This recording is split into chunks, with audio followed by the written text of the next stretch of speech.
Greetings, Commanders. This year's second major tournament, the Fall Masters 2025, has wrapped. Today, we're rolling the best moments and breaking down how the Modern Warships esports meta has shifted since summer. Reigning champs and top seed Zeta tore through the upper bracket, dropping just a single game to Korea before the final. Waiting there were ICF, winners of the Winter Clash tournament. Zeta players swept the series 4-0, achieving a truly remarkable victory. Zeta then parked in the grand final, while the lower bracket turned into a dogfight for that last ticket and a guaranteed berth to the Global Masters playoffs. Meta and Elevate 6, both knocked out in Stage 1, couldn't topple fellow early exits Fang and Crimson Phoenix, bowing out on Day 2. Fate pitted two sister squads against each other. Crimson Phoenix, sent down by the tournament favorite in Round 1, and Crimson Bravo, who fell to ICF in Round 2. Crimson Bravo blanked Phoenix 4-0 and advanced to face Korea, who had just edged Fang 4-3 in a thriller. If you watched it, you'll remember the Storm highlight with a carrier versus submarine endgame. Even with 5 AFGS autocannons bolstering its anti-torp screen, the carrier folded under a barrage of Taige missiles. Korea versus Crimson Bravo became a clinic in long standoffs with split-second finishes at the horn. Korea prevailed 4-3 and met ICF next, launching another brawl with slow openings and blazing finales. Result? 4-2 to Korea. After 14 games in a row, the Asian squad marched straight into the grand final, with no break, even though their local time was well past midnight. They must have been exhausted, but stayed relentless. They won the crowd, and their chat support lit up.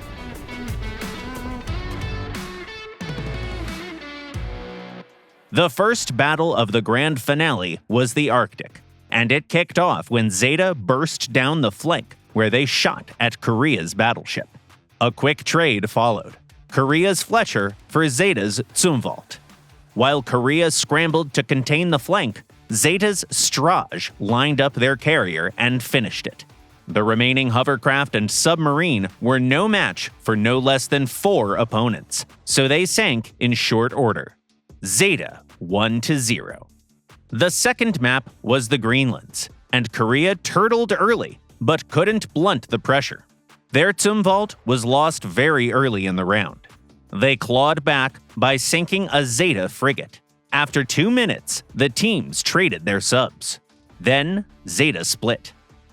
The Zumwalt kited the deep flank, while the hovercraft fell back towards spawn and got focused. The DX-125 barely survived through helicopter strikes, then was finished by attackers. Korea quickly cleaned up Zeta's carrier and finished the Zumwalt, 1-1.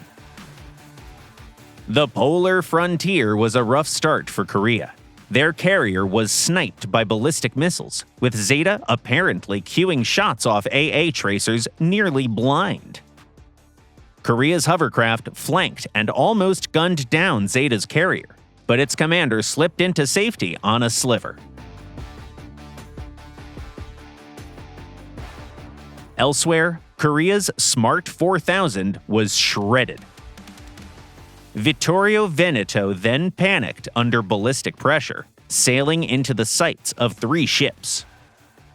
After losing half its durability, it tried to fall back but got crossfired and sunk. The remaining Donskoy and DX-125 were isolated and picked off. Zeta 2-1. The Viking Bay was a long one. However, it didn't feature the spawn sitting we saw in previous tournaments. Korea probed the flank, then stretched across the map. Meanwhile, Zeta dug in deep within the location, with tight spacing between their ships. With a minute left, no hulls had sunk, but Zeta was leading by over 1 million damage, effectively holding the win.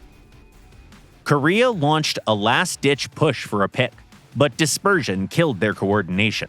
Their Smart 4000 was focus-fired by 2 ships. Zeta took it by sinking just a single target.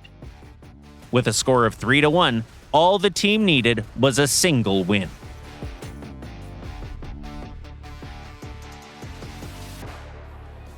The Hidden Dragon battle can easily be crowned as the most exciting fight of the tournament. However, Korea was probably much less excited, since things went south for them very quickly. Almost at the beginning of the game, their Smart 4000 peaked and lost over half its HP. Vittorio Veneto rushed to help, but it was too late. It used its smoke but got hammered by a B-21 Raider, dropping to near zero. Cleanup was trivial. Soon after, Ushakov ate massive ballistic damage and was finished by the same B-21. With the carrier gone, Korea admitted the loss and typed GG in chat. For the second time this year, Zeta climbed to the top of the pedestal. The second place and the viewers' hearts go out to Korea, and ICF scored a respectable third place. Both Korea and ICF lock in Global Masters playoff spots. Zeta punched their ticket back in the summer tournament. Meanwhile, all Twitch viewers snagged the Autumn Champion commemorative camo and a tournament logo flag. To wrap up, we'd like to talk a little about the ships and equipment choices made by the teams. Battleships found almost no use, yielding to much faster hulls. Across the board, we saw plenty of the DX-125 hovercraft and the Smart 4000 frigate, both 2025 debuts. The submarine pool widened. Beyond the Taige and the Straj, teams leaned into the Type 039 and the Dmitry Donskoy. More teams used the Ghost Commander aircraft carrier. The list of popular destroyers extended to include the Hanzhou and the Zumwalt, with the nuclear Highfly 2. The offensive packages remained basically unchanged from the previous tournament. The defense, however, evolved to include the AFGS anti-torpedo suite and the Ehrlichen Sky Ranger buckshot, excellent versus ballistic missiles. The Rim 8 Talos from the ranked store also saw heavy anti-ballistic use. Subscribe to the channel to stay on top of every update. Catch the next tournament streams, and see you at sea.